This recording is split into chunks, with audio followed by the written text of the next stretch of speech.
Hey guys, it's that time of the day. We're doing 30 books in 30 weeks. Happy President's Day. I don't really know how I feel about President's Day, so I'm going to keep my opinions to myself. But we're going to focus on 30 books in 30 weeks, which is part of a personal development series that I started a couple of months ago. Many of you have been following, have been looking for the reading list and so forth. So I'm going to update my website this week that will have the reading list on there and a lot of ahas and takeaways. What's going on, Gregory? Thanks for joining in. So as you guys come in, we're going to be talking about this book here. It's called Beyond Illusions, and the author's name is Brad Barton. And we're really going to dig in. Last week we talked about loving what is and our relationship with reality. And so this is a continuation. This author talks about how how perception alters our reality. And so we're going to take a deep dive this week on Beyond Illusions and how important it is to work in ourselves, not just on ourselves. And when we say work in ourselves, we're talking about mindset, we're talking about our mentality, we're talking about how we think, how we attach emotion to thoughts, etc. So it's going to be a continuation of the reality-based training that we did last week. Author has a completely different process, but the concept is still the same. Like, you have to get control of your thoughts and how you think and how you allow your thoughts to control your actions. So please invite some people to join in and watch the video. For those of you who might be popping in, I see Michelle, I see Faith, Kayla. Thank you guys for joining. If you're tuning in for the very first time, let me introduce myself. I'm Marcy Batiste. I'm a public speaker, I'm an author, and I'm a reality-based success and recovery trainer.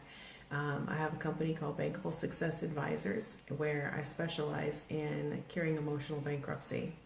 And on to that note, on the personal side, ultimately helping women shine. That's really what I want to do.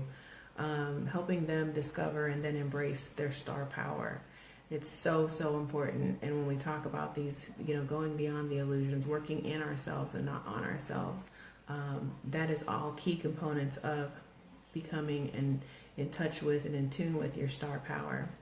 I also work with businesses on domestic and workplace violence training, as well as business contingency planning. Those of you who follow me know I am always sold out to my happiness. I live life on Mars, which means it's my world, my life, my rules. And so this topic right here, this reality-based, challenging reality, accepting what is, and challenging, I guess, your thoughts, not really challenging the reality.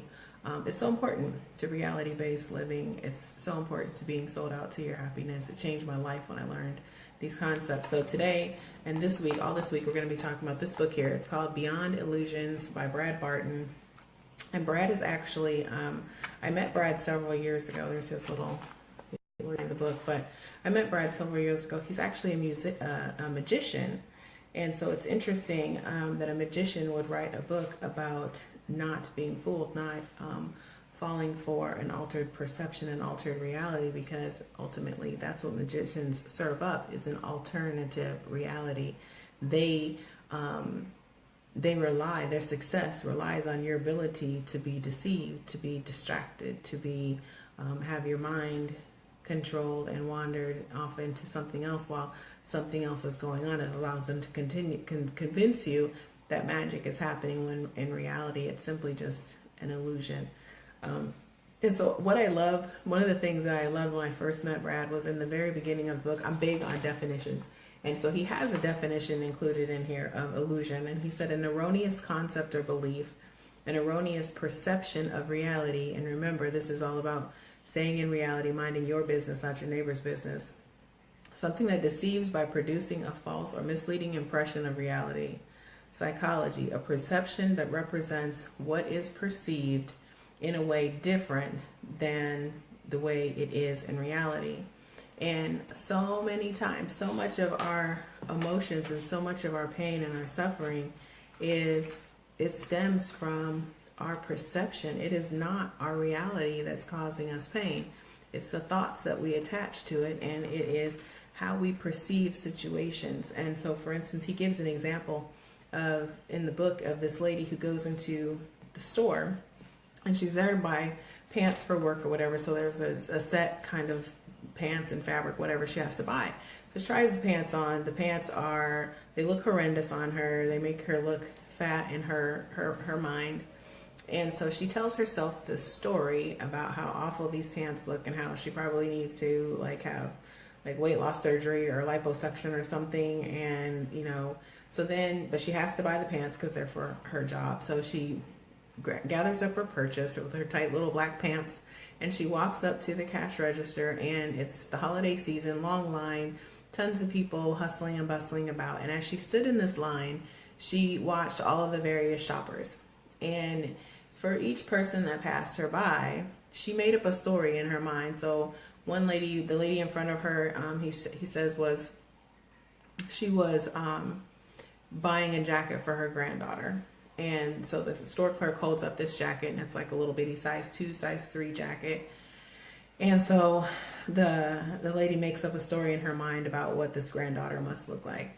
And then she sees one of the employees walking around, and she's got like a different uniform on, a nice little belt, looks professional or whatever. And so the story she makes up with her is that, you know, she's probably climbing a ladder, and, you know, about how her body looks and her figure looks in this dress, etc., and so on.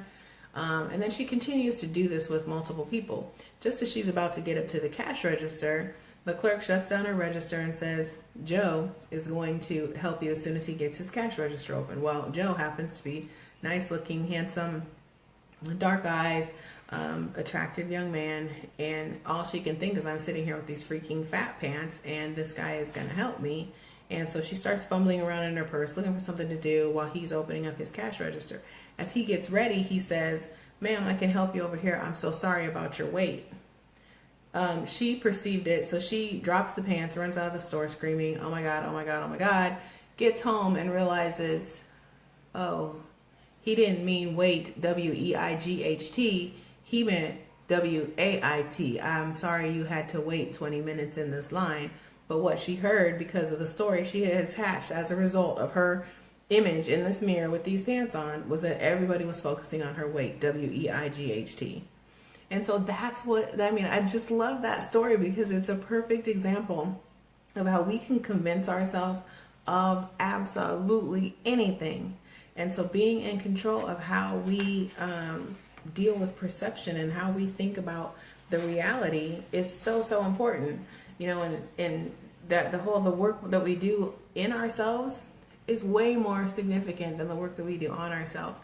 Because you can change, I'm testimony, you can change your physical appearance and not change your mindset and never ever get different results. So I used to be almost 400 pounds. I lost 200. I was down to like a size 8, down from like a size 28, 30, right? This was 10, 15 years ago. And so I lost weight, but I hadn't changed my mindset. So how I perceived situations, how I perceived my space in the world was completely unchanged. It was unfazed. As a matter of fact, I was a size, I think on the way down, I was like a size, I think maybe 14 or 16 at the time. And I would still only go into the plus size stores. Well, most of the clothes were too big for me, but my perception of who I was and how I showed up in the world was so skewed. I had this illusion that I was still 400 pounds almost, and I wasn't. But the story that I told myself in my mind, and you're right, Gregory, imagination can turn you upside down, and that's what this is all about, is getting in line with these illusions and recognizing, like, no, this is not reality. This is my perception. This is merely an illusion. And yes, Gregory, 80% of the things that we worry about never happen. It's in our imaginations. And when you think about, like, let's say you're studying for something, or you're preparing for to start a new job or whatever, and you have all these what ifs, what ifs, what ifs, what ifs. If you find yourself asking the question, what if, then that's like a key that this is illusion, because you don't even know that stuff is going to happen. It may never ever come to fruition, but our minds. And so therefore, when you look at it that way and you understand how powerful the illusion, the power of the mind is, if you learn to manage how you think, if you learn to control how you think about things from a positive perspective instead of a negative perspective, game changer. game changer. Like, you can literally change how happy you are in this world and not change a thing about your life other than how you think about where you are. It's so powerful. And so, he asked the question, like, how many times have we done that where we create a whole disaster situation just merely by thinking about it? Like, somebody says, like, you're having a bad day, and your coworker or your spouse says something to you, and you just snap and you fly off with this emotionally charged thing. Or you send, this used to happen to me in corporate, I would all the time. They would be having a bad day and someone would send me an email, I would respond, and they're like, well, your email was rude. Oh, you read your attitude into my words. Like, my email wasn't rude. It simply said, yes, you can leave at 5 o'clock or something like that. Well, why were you so short? Why were you so snappy? You asked, can I leave early? I said, yes, you can leave at 5 o'clock. And now you're offended? I don't understand. And so it took me a long time. What's going on, staff? It took me a long time to get it. Like, oh, okay, you're reading your attitude into my words. But we do that. That's very common. It's very common. It's very common in relationships where one of us is feeling some type of way, one of us is feeling insecure, spouse, significant other, family member, whatever, says something to us, and all of a sudden it's a powder keg. We're going off. Because we were already in an emotional place. We already were just waiting for that thing, because we had perceived in our mind, we had this illusion of how this conversation was going to go, how this situation was going to go, how this day was going to go. And so we have to go beyond the illusions. I love this book, you guys. We have to go beyond the illusions and get down to the brass tacks of the reality.